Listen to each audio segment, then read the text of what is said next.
Hey everyone, it's Tyler and Michelle Stroik from Universal Rackets, and in this video we are going to be going over the top 3 mistakes that beginner and intermediate players make while they are trying to hit their third shot drop. Sometimes advanced players do this too. Yes. And if you're looking to get to the next level, if you're a beginner looking to become an intermediate, if you're intermediate looking to become advanced, this is the video for you. The third shot drop is so significant. And why is it so significant, Michelle? Because it is a special shot in the game of pickleball that can give you extra time to move your team up to the kitchen. Yes. So many players, they go drive, drive, drive, drive, drive, which makes it go really fast and get short replies. If you can drop, it's going to slow it down. It's going to give you an opportunity for you and your partner to get up to the kitchen. Now, for the most part, and for many players, the drop is more difficult to learn than the drive. Everyone can hit a drive, but not everybody can hit a drop. And going on top of that, not everyone can hit a consistent drop and can hit an effective drop. Correct. Because of these 3 mistakes that we're going to go over. And to complete a successful third shot drop or any drop in the game, you have to be disciplined. You have to be able to have the patience, understand how the shot works, and be ready to take that shot on the third shot of the game instead of just hitting the ball as hard as you can. Yes.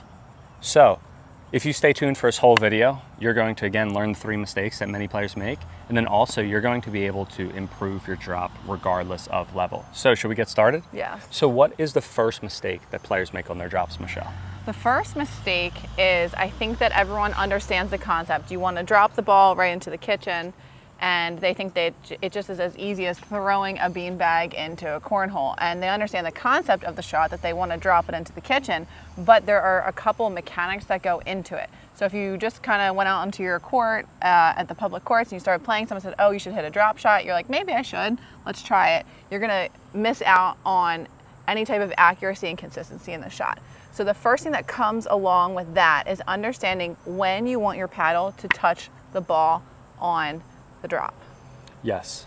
So you know the ball's coming to you, and there's a trajectory that is coming with the ball, and it comes at its peak and then it starts dropping. I don't know if you've ever thought about this, but there is one very specific time that you should make contact with that ball to have a very accurate drop shot that your opponents cannot take out of the air. Yes, and that's the thing. So we all understand the technique to a certain degree. If you ever take a clinic or a lesson, they tell you it's like to throw a beanbag. How do we do it at Universal Rackets? If we ever teach people to learn a drop, we'll start here, do a dink, and then we'll work our way all the way back to the baseline. And then also what we're going to have them do is toss the ball into the kitchen, because the drop is just like a beanbag toss. But what they don't think about they just think about the technique, and they don't think about the timing.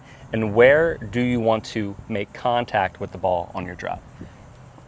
The place that you want to make contact, it's really like the time that you want to hit the ball is if the peak is coming, if the ball is coming here and this is the highest point that the ball is coming at you, you want to hit it as it's dropping. So not as it's rising, but as it comes to start to fall at the highest point. So a little bit on its way down, because when you hit the ball, when it's coming on its way down, you can brush up on it and get some top spin, and your shot is going to be more consistent. So again, in other words, you want to make sure that you hit the ball when it's declining, not inclining. When it's on its way down, when it's not on its way up. Right, and also this may not translate into you in your game as, oh, I'm hitting the ball at the wrong time. You're just gonna see your ball either go really high over the net or go into the net. Yeah. And you may not even know that you're making this mistake. So we're essentially saving you right now from something you may not even realize that you're doing. But if your drops are inconsistent and they're not landing properly in the kitchen, which is where a successful drop lands, you could be hitting the ball at the right time. So take this into consideration the next time you want to hit a third shot. Yes, and it's super difficult to do this, because if you wait for the ball to decline, you technically have to hit it later than earlier, which a lot of times when we're picking up pickleball, or when you want to be aggressive or you want to go for your shots, what do you want to do? You want to hit it early, you want to get up to the kitchen, you want to be as quick and fast as possible. Rather, for the drop, you're waiting and then you're going to go. Yeah, and that's why I use the term discipline. You have to be a very disciplined player. It took me a long time to acquire this in my game, because I was like, oh, I'm playing 4-0. I can hit the ball as fast as I can, as hard as I want to. I'm going to intimidate the other side. But now that I'm playing higher than that, almost every third shot I take is a drop. Yeah, and The other thing is too, is like we just dropped the video, or I dropped the video last night on the skies. And you want to make sure you disguise and wait till last minute for your drive or your drop. And just thinking about this while we're talking about it for this video, I was saying how players, they look for their drives. They're taking a huge giant swing, and then the drops, they keep it short. Why do they keep it short for the drops, and why do they wait till the last minute? So if you're going to hit a good drive or drop, you're going to wait till the last minute, and then you're going to go forward or here. Right. Why are you holding it to the last minute? Not only to disguise it, but you have to hold it to the last minute to let that ball decline. Right. So you want to hit this ball a little bit later than you typically do. And if you have ever practiced drop shots in your warm-ups, which I hope everyone is that's watching this video, because we've talked about how important a warm-up is, not just dinking at the kitchen, but also move back in transition. If Tyler's at the kitchen and he's feeding me balls in transition, if you start to look for that timing of when the ball is coming to you and it's coming down. Now you can also take these out of the air. It doesn't have to be after it bounces, but you're looking to make contact with the ball as it's coming off of the highest point. So again, when the ball's coming, instead of going up with it, the ball's going to come to you, you're going to let it drop, and then you're going to go. It's almost like you're intercepting it at the right time. I feel like I've said at the right time 100 times, but I hope that I'm drilling this point through to you. You want to do some feeds, or do you want me to do some feeds to you? I'll do some feeds to you. Okay. But just so you can start to recognize this and even just practice this in your next warm-up. And again, so this is the thing that I'm doing. I am waiting to the last minute. I'm holding it, and then I'm waiting to the last minute. Now, I want you to know, for some reason, this net, we're on the shady court. All the cameras are in the shade. We're not on the shade.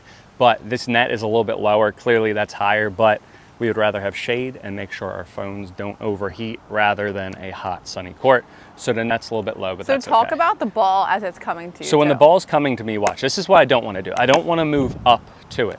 If you're popping the balls up, you're probably taking the ball while it's rising. What I want to do is I want to let the ball come to me, drop, and then I'm going to hit. Again, I'm going to let the ball bounce, drop, then I'm going to hit. Two more, here we are. The ball's coming, I'm letting it decline, then I'm going to hit. One more, coming, decline, then I'm going to hit. Another thing that comes with what you just said about moving up to the ball is you don't want to move through the ball either, because I've seen videos of myself where I'm trying to hit a drop and I'm moving through it. Yeah, that's not in our top 3 mistakes, but that's a big thing. You want to make sure that you set your body while you make contact.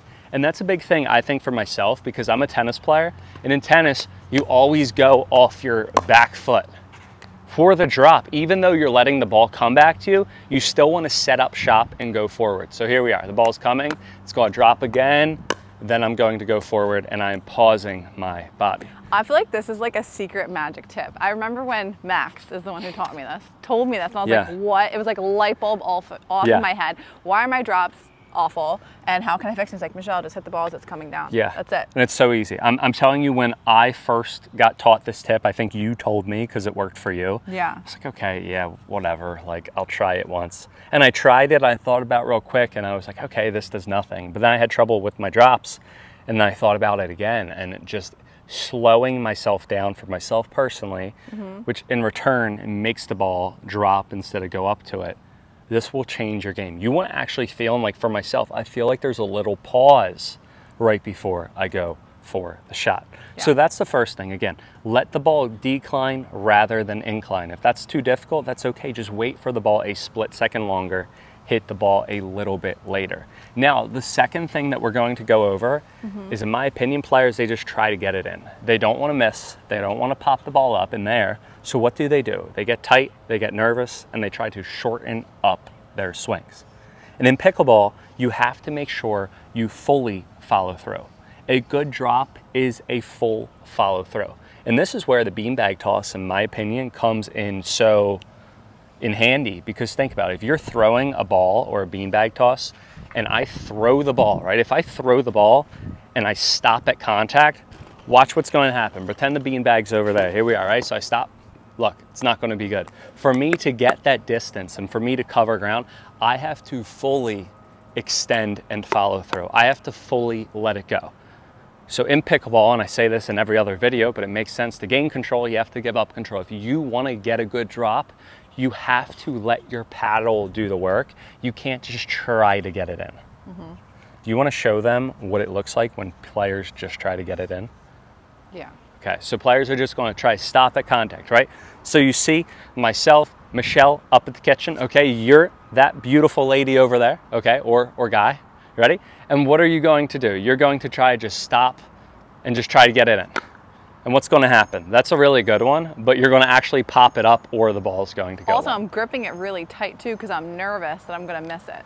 Well, if that's the way your drop is, that's really good. Here we I are. have good drops. All right, so it's going to go up high. Now, here's the thing. When you do it the wrong way, like clearly, look, Michelle did it the wrong way the first way. Ball. You can get lucky. She got lucky, right? She got one in. That's okay. But if she does 10 drops, she's probably going to miss more than if she did it the right way. And that's the thing. It's pickleball, and like you said, it's just a wiffle ball. So anyone can get the ball in by doing the wrong thing. But it's not going to work It's over just time. ball after ball being consistent, okay? So instead of stopping at contact, what do you want to do? And what do you think that you're doing for the drop? Follow through. Fully following through, okay? Yeah. So here we are. Good. Here we are. Again, we have a lower net today, so we're kind of like cheating a tiny bit. Here we are. Also, when you hold the paddle loose with your follow through, you can get more spin, and this is how you get top spin in your drop. Good. And here's another thing, top spin in your drop. By following through, it's not only going to allow you to get a normal drop, but it's going to allow you to hit spin. So even if Michelle gets some balls that are going deep, even if they're a little bit too deep, they're going to spin and they are going to dive down into the court. So again, you want to make sure every single time you fully follow through and you fully extend towards your target. A great way to do it, I think, again, is to do the beanbag toss. So what you're going to do is you're going to get yourself, you're going to stand in transition zone, and you're just going to toss the ball into the kitchen. Notice when I toss, I have to go forward and up. If I just stop at contact like this, where's the ball going to go? It's going to go into the net. Also, feeding off what he said with just trying to get the ball in. When I was just trying to get the ball in, my grip was really tight on the paddle and my swing was short. You'll never get spin. So if I go like this and I hit the ball, kind of like a ping pong paddle, I guess, it's just gonna go in the direction of where I place it. If I wanna get any type of spin, I use top spin. He uses slice on his backhand, which is a beautiful drop, which you can teach in another video, but I love top spin on my drops, my forehand drops, and I'll never get that spin by hitting it like this, tight, and with a short swing. You wanna come up the back of the ball, so you have to drop your paddle, come on, brush up on the side of it so it's spinning forward, and then follow through to complete the shot, and just trust that you have a great drop shot and don't make these mistakes. And I think that's huge as well. A big point is trusting in your drop. Trusting in your drop. Also, trusting in your drop to take it to more of an advanced level, that's going to get you closer up to the kitchen. And what I mean is this was a big thing that I was doing training for my tournament that Zach taught me, is that myself even, what I'll do is I'll hit my drop, I'll check to see if it's good, and then I'll run up. And then when my opponent makes contact with the ball, I'm here. If you see any of the good high-level players, what they're doing, they don't check to see if they have a good drop or not. Right. They are going to trust in their drop and run up with their drop. Correct. Even if the ball is high, even if it's not going to be good, they might miss. They might pop the ball up in the air, but what are they doing? They're trusting their drop, because more shots they're going to make than miss, and when they do make it, they're going to be up at the kitchen. I think that should be a whole separate video, because I can go on for 30 minutes about that. Yeah, over and over again. So we'll make the drop, how to move with your drop, a whole nother separate video. Okay. I'm going to stay focused on this. Okay, sounds good. Because you do need to be able to trust yourself, and by just trying to get it in, that's the opposite of trusting yourself. Here's the and thing, that's going to give a bad we drop. talk about this for dinks over and over again. When you think don't pop it up, don't pop it up, don't pop it up, what's going to happen? You're going to pop it up. Every single time, right? Yeah. So you have to make sure that you believe in yourself. You guys can do it, especially again, by getting in the proper position, using our technical tips that we mentioned in our other video on how to hit a third shot drop, step by step. We're going to put the link in the description. Right. But again, by making sure you hit it declining and you make sure that you fully follow through. Right. Now, the last thing, and I think this is huge, and this is why too many players end up missing their drops. I want to put something in perspective. Michelle, go over there. Okay. Here we are. It is hot. 93. It's like 100 degrees up north, so. Oh, it's 93 yeah, here. it's cooler down in Florida. So here we are, okay? Cross court. Yeah, we could go over there, right? So here's what happens, okay? Players, they think about not hitting it not hitting it too high. I am afraid right now, or I'm thinking in my head, and I'm being a normal player, I do not want to pop it up to my opponent, right? Because if I hit the ball super high to Michelle, what's going to happen, right? This could happen. So what do I do because I'm afraid of that? Notice, she still had to hit it. She still had to make the shot, which, how many times have you missed a high easy ball? Often. Okay. Not so much anymore. It's a pickleball. It's not going to go right through. So if I had a partner, they could maybe get that ball back, okay? So there's chances, right? I got the ball over. It puts it on your paddle. You could still miss it high up. I could still get that ball back because the ball's not just going to go out even if you smash it. But, so what am I doing? I'm afraid to pop the ball up. So what do? I go super low. I'm scared. I don't want to pop the ball up to Michelle. So what do? That's wrong. That was really good. Good shot. Here we are. Let's try again. What do? Try to go super low. And what happens? The ball net, goes the into point's net. Over. Now, worst thing you could do. I was afraid to pop the ball up to Michelle. I hit the ball into the net. What happened? Who automatically wins the point? Thank you. He 100%. can't hit a drop. You know what? And now I know he can't hit a drop. Guess where every single return of serve's going? Right to this guy. Yeah. He can't hit a drop. I'm afraid to I'm pop gonna the get ball a point up in from there. him every time. So regardless of anything, I automatically lost a point. My chances of winning the point by hitting that ball in the net was 0%. Okay? Now, I know we're explaining this and making it long and everything, but you need to see this because if you go in the net because you're afraid to pop the ball up to your opponent, you're going to automatically lose the point. Right. If you have a little bit of height, you have a chance of, okay, maybe you're going to pop it up a tiny bit, but what still has to happen? She has to make the shot. You have to miss the shot. You're going to get another chance, or your opponent's going to get another chance. So the third thing that players do is they're afraid to pop the ball up and they end up going in the net. I would rather have your opponent end the point than you lose the point and end it yourself. And that is such a big thing. Yeah. Pro players, they pop the ball up all the time. It is okay to pop the ball up in the air. And when he's talking about pro players, he doesn't mean they don't give their opponents an overhead on the third shot. Their drops are just able to be taken out of the air by their opponents at the kitchen, or they could become an attackable ball. So by popping the ball up, he doesn't mean super high, he means it's just a higher drop. You want just get your the ball drops over the net, and your drops could be high, and then you'll have a chance to dial it back. To go over around here. Rather than in the net. Yeah, because you have gravity, okay? And gravity does amazing things. And also, like you said, by following through, you get your top spin or your slice. Right. Go over there real quick. What I'm going to do is, I'm not going to panic, right? Again, I'm not trying to pop the ball up in there, but I am okay with adding height. I'm okay to necessarily, quote unquote, fail. But if I fail, what do? I just stay back and don't move up. Now you're supposed to trust in your drop though. So this is kind of counterintuitive, but you should know when you feel like you hit a super high drop. Yeah. So when you get this over and over again and you get used to it, you're going to know, oh my gosh, that was a bad drop. Let me stay back by the feeling, okay? So I'm going to be here, and okay, I popped it up. Look, okay, she has put away, okay? Look, I keep on popping it up. Okay, now look, there we are. Now there's a good one. Now I'm going to come in and win the point. Thanks for being nice, Michelle. That was good. But what's the whole thing? It's okay to play with height. If you play with height, you're going to be all right. Once again, if you play with height, you're going to be all right. It's going to be all right. The only thing that's going to happen is gravity, and it's going to bring it in. Let's do it one more time. You guys see how high that ball went? Look, that high, and look, the ball's still going to dive into the kitchen, and especially if you have slice. landing shallow in the kitchen. Yeah, so your opponent can't take it out of there. Exactly. And this is something I do want to acknowledge as well, because my one friend who is very much a student of the sport, she watches all my reels and she's very supportive of what I do here. But one time I posted a reel thinking that everyone knew what a perfect drop was, like a good drop. What is the definition of a good drop? Yeah.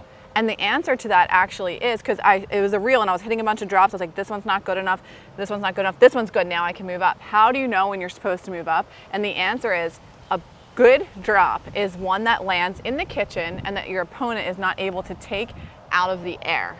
So that means you want your drop to bounce in the kitchen unattackable. If Tyler can reach over to my drop and roll volley it, that isn't a perfect drop. So I need to work more on that for next time. And I don't probably want to rush up to the kitchen, so I have more space. Yeah, so it's perfectly fine to add a little bit of height because they still are going to have that much space that they have to get into the court. Right. Or that you're and if you know that you're doing that, you will be able to feel what's coming off your paddle as, should I move up or should I stay back? Do I know that this is a good drop? Did it feel good? You just took a picture. Have I done this 100 times? Yeah. Yeah, so you just got to make sure, again, you have that much space, and then you're going to be good to go. There are certain things that you can do to your drop that's going to improve your game, and these are the 3 things that should get you to that next level. And we're saving you from all these mistakes you may not even been knowing that you were making. Yes, so if you guys have any questions, comments, or concerns, please let us know in the comments below. Make sure to check out our code ADV-Universal for all of our Selkirk gear. You can get a gift card with purchase. If you want any type of pickleball programming in your community, make sure to click the link and a Universal Rackets representative will get out to you. Have a good one, happy hitting, and we will see you guys next time on court.